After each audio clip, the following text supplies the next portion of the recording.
My name is Margaret Louise Turner, though most folks around here just call me Grandma Maggie. I live in Savannah, Georgia. And once upon a time, my garden was the pride of this whole town.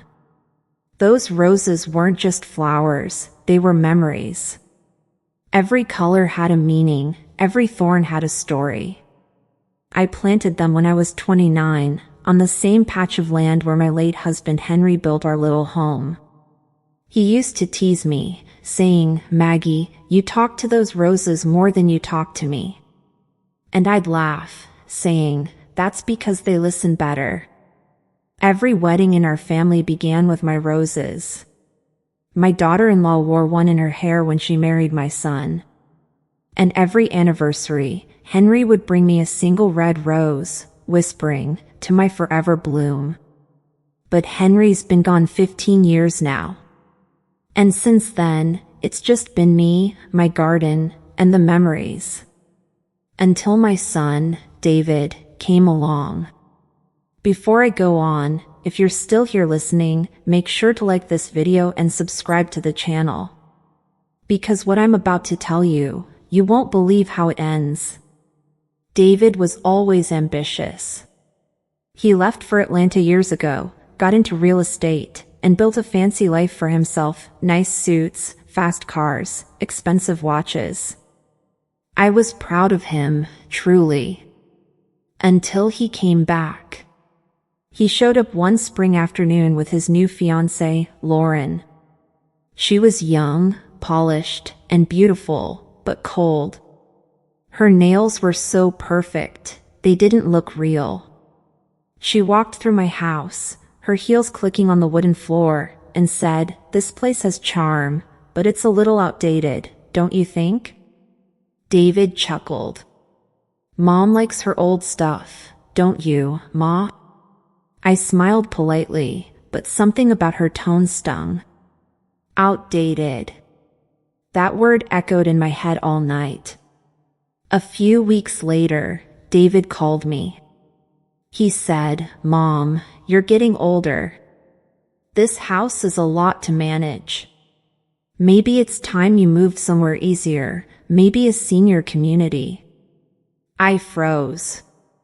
"And what about my garden?" I asked quietly.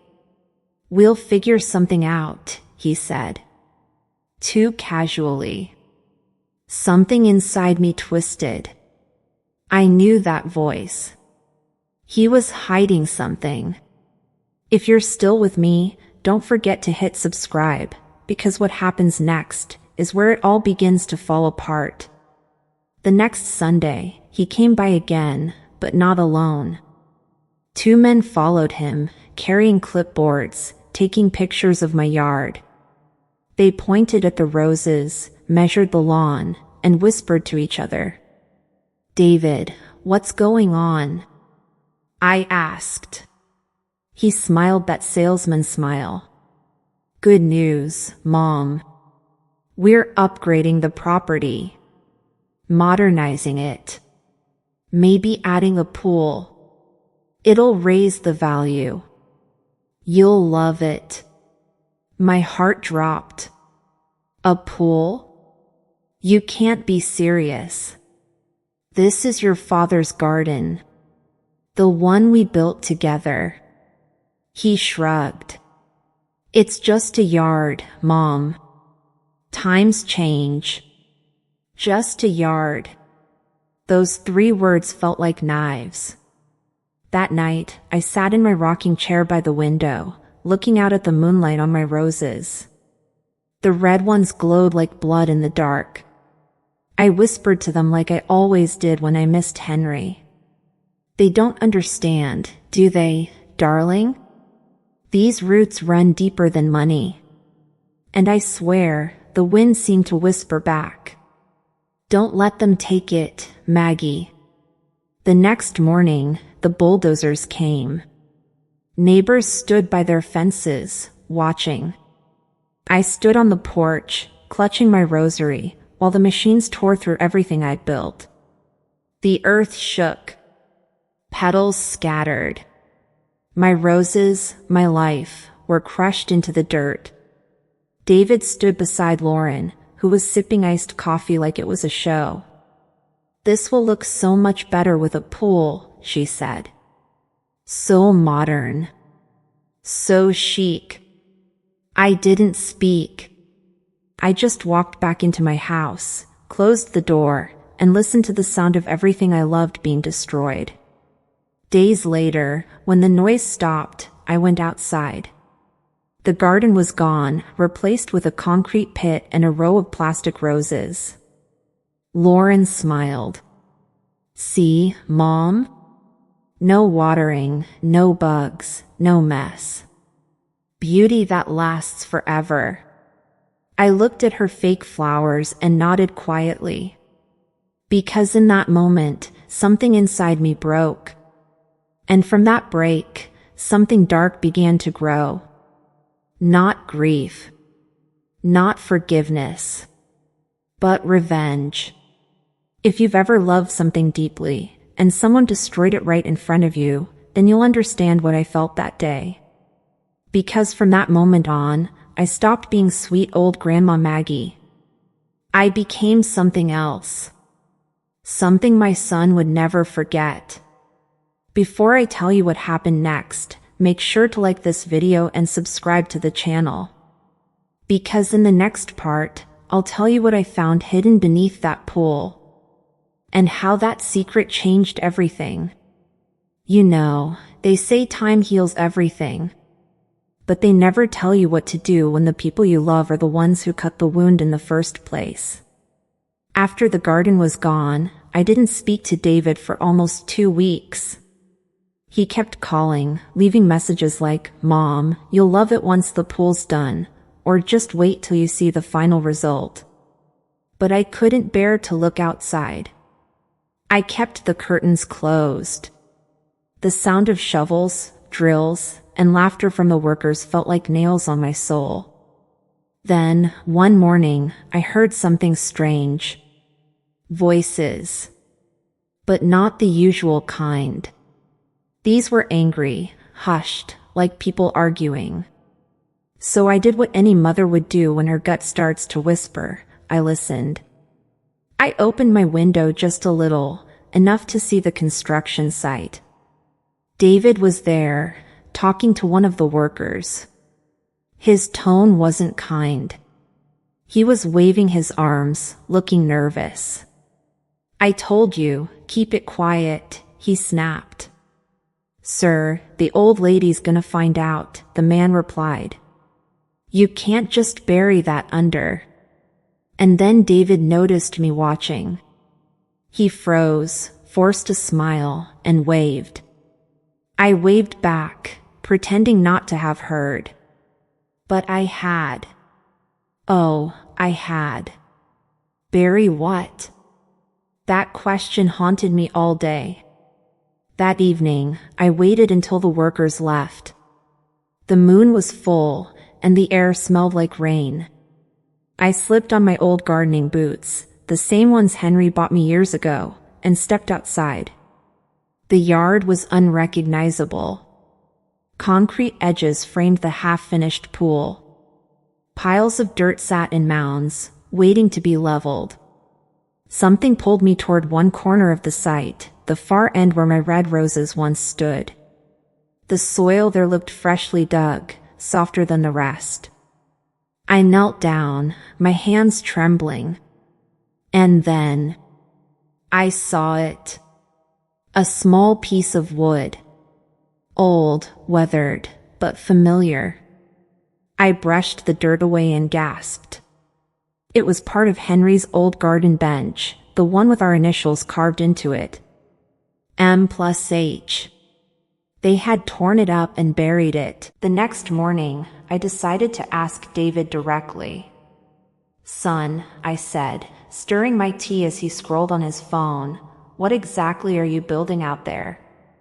He didn't even look up. "A pool, Mom. I told you. You'll see when it's done." I leaned forward. "And what did you bury?" His eyes flicked up, sharp. What are you talking about? I smiled faintly.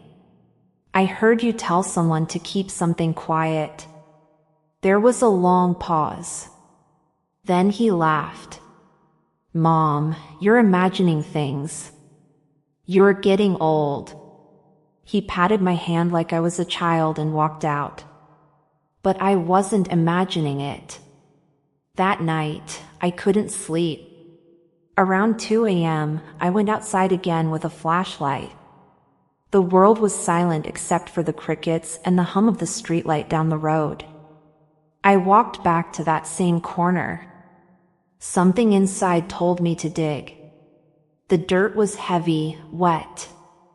I kept digging until I hit something hard. My flashlight caught the edge of metal, a small, rusted lockbox. My hands went cold. I pried it open. Inside were documents, folded papers, old envelopes, a small velvet pouch, and a deed. The house deed. But the name on it wasn't mine. It was signed under David Turner. Dated only 3 weeks ago. He had transferred the property without telling me. He had already sold my home. I sat there in the mud, the flashlight shaking in my hand. My heart was pounding so hard I could barely breathe. All this time, it wasn't about helping me or upgrading anything. He was preparing to sell the land, our land, the place where his father's memory still lived. My roses weren't destroyed for beauty. They were destroyed for profit. The next morning, I acted normal. Made breakfast. Talked about the weather. But inside, my mind was spinning like a storm. I needed proof and a plan. While David and Lauren were out that day, I went into his room. His laptop was open. I clicked through his emails. And there it was, a message from a developer. Once the pool and landscaping are complete, the property will sell easily for $1.2 million. Thank you for pushing your mother to agree. My stomach turned. He was using me. Everything he'd said, every smile, every visit, was a lie. I closed the laptop and sat on his bed, shaking. My son, my only son, had betrayed me for money. But I wasn't done yet. Because when I opened that velvet pouch from the lockbox, I found something else. A small golden wedding ring. Henry's ring. The one that disappeared after his funeral. I held it in my palm, the metal cold and heavy. Tears blurred my eyes. That was the moment everything inside me changed. The pain turned into power. I whispered to the ring, "Don't worry, Henry. He'll get what's coming." And that, my dear listeners, was the night I started planning my revenge. That first week I stayed quiet. I smiled at David at family dinners and listened to Lauren talk about tiles and pool heaters, while my fingers drummed on my napkin. I let them see the meek grandmother, the one who'd been bulldozed into silence. They thought they'd won. How little they understood. At night, when the house was silent and the moon painted the hallway silver, I would take Henry's ring from my dresser and hold it like a compass. I'd whisper to him, to the roses, to anyone who would listen, "We'll get them back, love. We'll do it properly." You might think I rushed into revenge. I did not. Revenge, I learned, is not a blind rush, it is a patient, surgical thing. It requires time, friends, truth, and the right setting. Which is why the first thing I did was find allies. There's a woman in town everyone calls Ruth, short, fierce, with a laugh that could knock the leaves off a tree. She used to be a court clerk and now does paralegal work for folks who can't afford fancy lawyers. Ruth loved my roses the way I did. She'd sent me seeds when I first moved here. When I told her, Quietly, the story about the deed, about the bench, about finding Henry's ring under the dirt, she didn't gasp. She folded her hands and said, "We'll make them uncomfortable." That's the kind of woman you want on your side. Not the shouting type. The quietly relentless type. Ruth helped me do the first thing any sensible person would do, get the facts in writing. We went down to the county clerk's office. While Ruth chatted with the clerk like they were talking about gardenias, I watched the ceilings, watched my hands tremble and steady. The clerk pulled out a bundle of documents and we sat under fluorescent lights while Ruth flipped pages. There it was, in black and white, a transfer recorded 3 weeks ago. Signed. Witnessed. Filed. Under normal circumstances, it would have been ironclad. But Ruth is a woman who can read between every line. She pointed to a notation, a small detail the clerk likely hadn't noticed. This was recorded using a power of attorney that was supposedly signed by you at the hospital, she said. When did you sign a power of attorney, Margaret? I hadn't. I had been home, making tea, and watching old television programs. I hadn't signed anything. Something didn't match. When Ruth said those words, something cold and hopeful slid into my chest. There was a crack in their armor after all. If you're following along and this is gripping you, please subscribe now. I need you with me. The plan is starting to take shape. Next, we called Jamie, a young title searcher Ruth knew. Jamie had big glasses and a nervous smile, but he loved old houses and historical oddities. He dove into public records like a hound. What he found made the air taste metallic in my mouth, inconsistencies in dates, a notarization stamp that looked suspiciously smudged, and, most importantly, a photograph of a paper that had been notarized at a time when I was at church with Mrs. Wilkes. "Oh, Margaret," Jamie said as he scrolled, "someone moved fast. Or someone thought they could get away with moving faster than you notice." That afternoon, while David and Lauren were at some open house showing and my phone rang with voicemail after voicemail from financial people, I sat at my kitchen table with Ruth and Jamie and Henry's ring between us. We made a list, not of violent things, not of traps or poison or anything dreadful, but a list of small, legal, and unavoidable acts that would slow them down and shine light where they wanted darkness. Step 1. Confirm that the signature wasn't mine. Step 2. Find witnesses who could place me elsewhere when the supposed documents were signed. Step 3. Reach out to the Historical Society about a possible nomination for the property. If the house had even the slightest historical significance, a nomination could put a temporary hold on changes. It wouldn't be permanent, but it would buy time. Step 4. Spread the truth quietly to people who mattered, neighbors, the church, the Ladies' Bridge Club.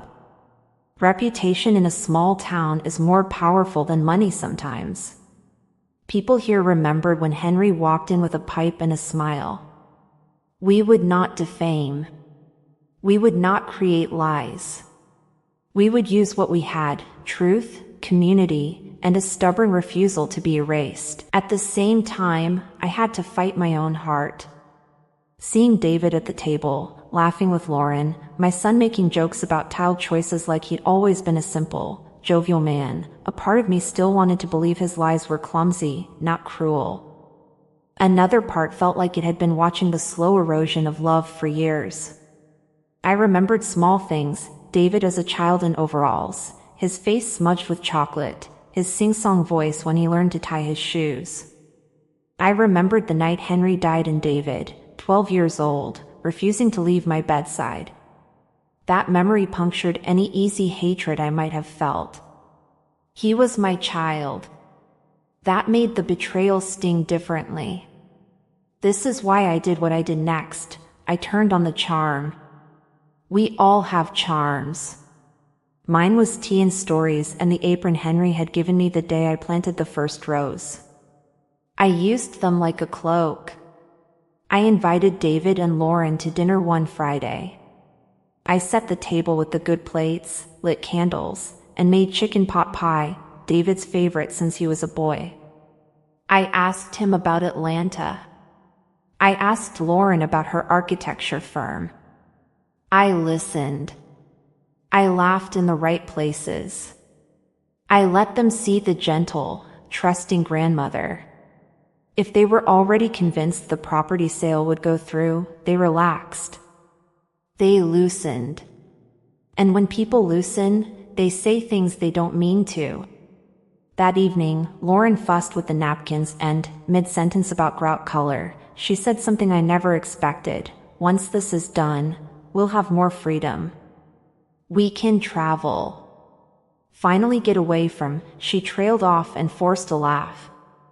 David filled in, concerned, Mom, we'll make sure you're comfortable, like the community we're looking at. His voice had that practiced softness. They thought they were in control. They thought they were safe. Armed with documents, witnesses, and a nomination application in the works, we started to work publicly. Not loudly, but in ways people noticed. Ruth made a quiet call to an old friend at the Historical Society. I wrote a letter about the history of our home, how Henry had helped build the corner store, how the roses had comforted brides, how the bench had seen every major step of our family. I folded the letter and sent it with Jamie, who looked like a kid sending a message to Hogwarts. He was so eager. The town reacted the way small towns do. People came by the porch not just to gawk but to talk. Mrs. Wilkes brought over lemon bars and said, I remember when Henry used to whistle as he pruned. Mr. Carter from the hardware store offered to help repair the bench if we could find the pieces. The ladies at church murmured when they heard. Reputation began to shift from, oh, that's David's project, to did you hear about Margaret? She's got the historical folks involved. David noticed. He came home earlier one day, his suit crumpled, his hands flapping like a man caught in wind. He demanded to know why people were at my doorstep. I poured him tea like nothing was wrong. I told him stories about his first day of school. I let him think he'd outmaneuvered me. And then, quietly, ruthlessly, I handed him a small envelope. Inside, a single photocopy. A public record. The nomination application, stamped received. No commentary. No threats. Just proof that someone else had taken an interest. His face changed. He swallowed. For the first time in weeks I saw the boy who used to climb trees and fear thunderstorms. He placed the paper on the table like it burned him. You don't, he started. I smiled and said nothing. If your skin is tingling, please hit like and subscribe. This was the point where they started to lose their easy smiles. Late that night, when the house was quiet, David came to my room. He sat on the edge of the bed, running his fingers through his hair. I watched him, the moonlight turning his face into a stranger's. Mom, he said softly, this has gone too far. You know I love you. His voice cracked in a place I recognized from a child who used to ask for extra cookies. I reached out and touched his hand. It was still warm. I know you love me, I said. I also know the sound of steel on soil. I didn't pretend I was forgiving. I told him simply this: you took something that belonged to your father and me. You don't have to like me, but you will answer for what you did. He looked at me, puzzled and angry. What are you going to do, Ma? Sue me? Get the neighbors too. I cut him off gently. I'm going to do what I always did. I'm going to tell the truth. And I meant it. Truth is patient. And once it is set rolling, it gathers people, and consequences. If you've stayed with me this far, darling, bless your heart. Because this is the part everyone thinks they want, the payoff, the dramatic moment where the villain gets what's coming. But let me tell you, revenge isn't fireworks. It's more like winter, slow, patient, and crushing in a way that leaves no warmth behind. You remember the ring, the deed, the strange notarization? That small rusted lockbox in the dirt was the seed. What I built from it was a careful, public, legal harvest. I wanted them to lose not because I wanted to destroy them, but because they had already destroyed me, and I wanted them to see the cost. Before I tell you how it all unfolded, please do me a favor and hit like and subscribe. There's a rhythm to this story, and the next beats will make you hold your breath. Step 1. Make the quiet loud. When you're small, a whisper is easy to ignore. When a town whispers together, it becomes a roar. Ruth and Jamie and I decided we would not yell. We would present facts, witnesses, and a paper trail that could not be waved away. Jamie dug up more than I expected. He found phone logs, timestamps, and a notary's name who, oddly, had not been to our county in a month when the document was signed. We had a small victory there. The notary's office had closed for a while for renovations, and the person in charge told Jamie there was no record of a mobile visit. That was the crack.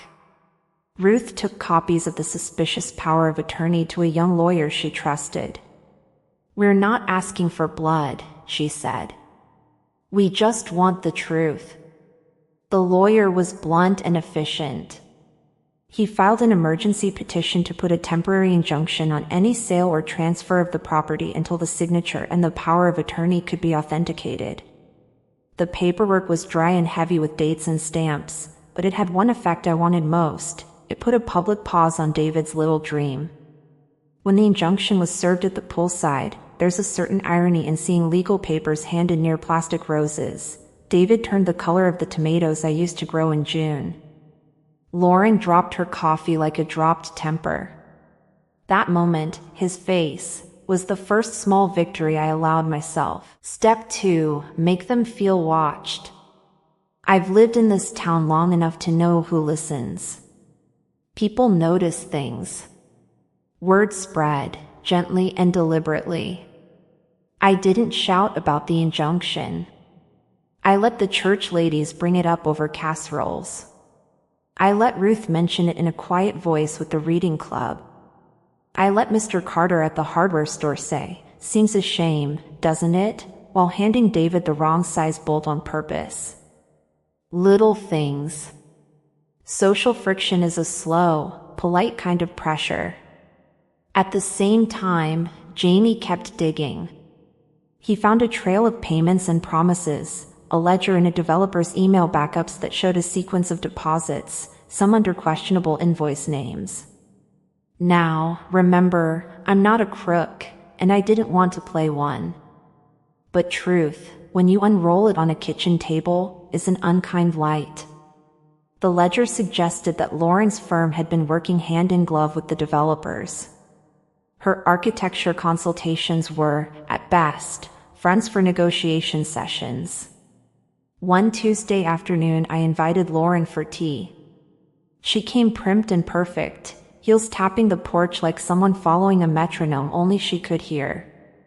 We sat under the old wisteria arbor, the one that still clung to life behind the garage, and I talked about tiles and grout the whole time. I asked her about the projects she loved, the places she worked. She was practiced. She answered with stories that were glossy and untrue. But she slipped. She mentioned a name, Carver and Hayes Developers, and that was the key. I let her talk, and I let her say things that would later be used in depositions. There's a difference between catching someone in the act and letting them do it with the lights on. If you're still with me, please hit like. Because now we turn to the thing that made David's world wobble, Henry's ring. Step 3. The ring and the memory test. When I found Henry's ring buried under the dirt, I felt two things, grief and a curious calmness. I didn't scream. I held that ring like it was a map. It told me that there were more possessions missing, things that had deep sentimental value.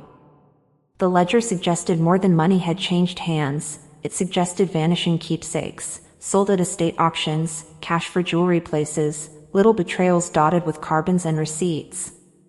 Ruth and I talked about doing something public. Not mean, not slander. Just public. We organized a small exhibition at the Town Historical Society. I wrote a letter and Jamie printed photographs, grainy black and white shots, the house when it was small, Henry with his arm around me on our porch, the bench with our initials carved in it. We showed what had been and asked the community to help identify missing items. It was a gentle appeal. People came because they loved the house. They came because they loved Henry's ghost. They came because they had seen things. A woman came up to me and handed a receipt she'd found in a dresser she'd bought at a yard sale. The receipt referenced antique lots from Turner Estate. It named a buyer, a pawn shop 2 towns over.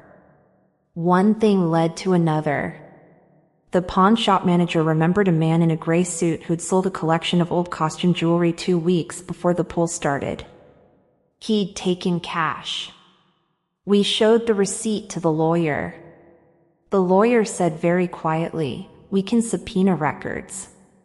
A subpoena is an ordinary thing in the courts, but it sounds like thunder in a small life. Subpoenas bring the world, bank records, receipts, sworn statements, into the open. When the records came back, they showed transactions that matched the ledger Jamie had found. Pieces of my life had been quietly turned into currency on a spreadsheet. David came to me that night, voice small, "Ma, I didn't," his eyes were wet. For a moment I wanted to fold him into my arms. But the woman he had hurt was in front of me. I answered like the mother I am and also like the woman who had plastered every rose stake back in place with her own hands. "You tell the truth, David. You return what you have, or you sit down and watch what follows."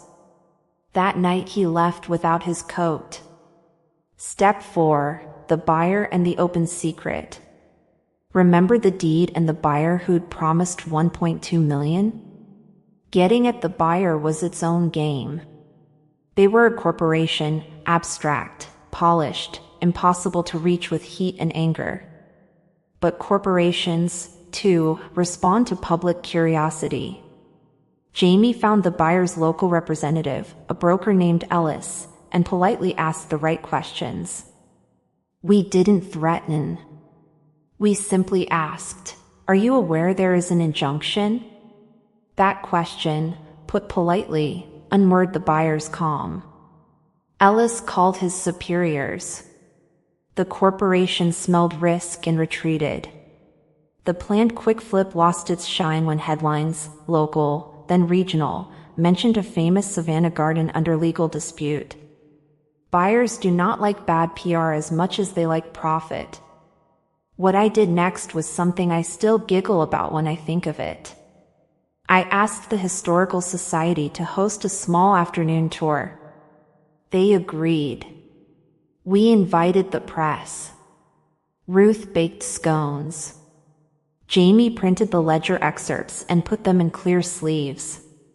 I stood there, moving like a conductor, and simply told the truth, what the garden meant, what had been taken, and how carelessly everything had been replaced with plastic.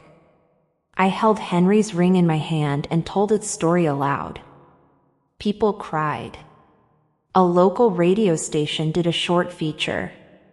A blogger in Atlanta wrote a piece that went a little viral. The buyer's PR people made quiet calls. The corporation pivoted. They froze the purchase until the courts cleared the title. David started to look thin. Lauren stopped wearing her perfect smile in public. The world nudged them, then pushed, then shoved. Step 5, the confession and the twist. The pressure built like summer thunder. David made mistakes. People under pressure do. One evening, as a crowd of neighbors lingered at my gate because the story had become a thing of local fascination, David collapsed into a chair on my porch and sobbed like a man remembering a storm. He told me something I hadn't expected. They came to me empty-handed, Ma. I was drowning in debt. I thought I could fix everything with this. I never meant to sell you out. His voice was raw. Lauren pushed. Carver and Hayes promised they'd take care of us. I signed because I thought it was the only way. He wasn't just greedy. He was afraid. He had places where arrogance and desperation met and borrowed from each other. I listened. I forgave, not verbally, not entirely. Forgiveness is complicated. But I also asked him to stand publicly and say what he'd done. What followed was a small, unmistakable thing. David stood at the Historical Society meeting with a trembling voice and said, in front of the town and the cameras, I made a terrible mistake. I misled my mother. I acted out of fear and pride, and I am sorry. Those words were not enough to erase what he'd done, but they were the beginning of restitution. He agreed to return the ring and the other items as far as he could find them, to resign his involvement with the developers, and to attend mediation with the Historical Society and the buyers. He agreed, in public, to meet with me and the lawyer to figure out how to correct the forged power of attorney. If this part has you shaken, please subscribe. The final moments are quiet but sharp, the ones that show what victory looks like when it's sober and true. Step 6. The legal unmasking and the public small triumphs. The hearings were slow and small town. The notary's smudged stamp was explained away as an administrative mistake at first, but the notary came in under oath and said they hadn't notarized that day. The pawn shop provided surveillance footage showing a man in a gray suit, not David, not a clear face, but enough to question. The Buyers Corporation produced documents that showed communications with Carver and Hayes, which suddenly began to look less like coincidence and more like coordinated effort. In court, we did not howl. We showed evidence, receipts, witnesses, the ledger, the notary's calendar that said the office was closed, the email chain exposing conversations about expediting a sale. We were not theatrical, we were meticulous. The judge issued a review and the county placed the property back into my name while an investigation into the forged documents continued. It wasn't an immediate blow to the developers, those things take time, but it was a legal rebuke that mattered. Meanwhile, David did what he could to make right. He called the pawn shops he paid, though many items were already sold onward. He tracked down buyers. He spent nights on the phone with people I'd once rocked in my arms as a baby. He didn't ask for my pity. He asked for work. Lauren, the polished facade, vanished in a way that made people whisper. She packed a suitcase one morning and left a note that said, I can't be here for this. Whether she left because she knew their plan had collapsed or because she never truly loved what David had sold, I don't know. Her absence was its own consequence. Step 7. The real victory, small, human, and lasting. People ask me now if I felt satisfaction when the deed was found and validated. They ask if I danced on anyone's grave. I did none of that. The victory was quieter. It was seeing David put his hand on a hammer at Mr. Carter's hardware and help fix the bench he had broken. It was seeing him kneel in the dirt beside Ruth and me and plant a small row of roses as a beginning, not a finale. It was watching the town come together to make amends in small, tangible ways. Henry's ring found its rightful finger, that is, I slipped it onto my chain as I always had, and on some mornings I still feel its weight and whisper, we did it, love. We kept the house. The pool remained a concrete pit, an awkward testament to greed and poor planning, but it did not become a luxury condo. There were fines. There were apologies. There were mediations and a great many slow, polite days that healed what the rough machinery had torn. The developers paid penalties and the notary faced professional consequences. David paid restitution as he could. The town, God bless it, came together in a way I didn't think small communities still did. The final twist I did not expect, a letter. Months after the hearings, a courier arrived with an envelope. Inside was a single page, typed anonymous. It read simply, "We underestimated the strength of roots." No signature. No flourish. Just a sentence that made me smile until I felt a small childish laugh bubble out of my chest. Maybe it was the developers admitting defeat in their way. Maybe it was Lauren sending a note in shame. Maybe it was the universe. Whatever the source, the message felt right. A year passed. Seasons changed. And slowly, the earth started forgiving us even before we forgave each other. The bulldozed ground where the roses once bloomed became a strange kind of symbol in town. People didn't talk about the pool anymore. They talked about the lesson. Every time I saw that patch of dirt, I felt the weight of what had been lost, but also a quiet pride in what had been rebuilt. David still came around every Sunday. He didn't bring grand gestures, no flowers, no speeches. Just tools. He'd fix a hinge, repaint a shutter, trim a hedge. He'd sweat in silence, and sometimes we'd talk about nothing more than the weather. That's how forgiveness starts, you see, not with words, but with quiet, consistent presence. One morning in early spring, I walked out and found something that made me stop dead in my tracks. A dozen rose bushes, real ones, not plastic, planted neatly in a semicircle where the pool had been. Each one had a small, handwritten tag hanging from a thin white ribbon.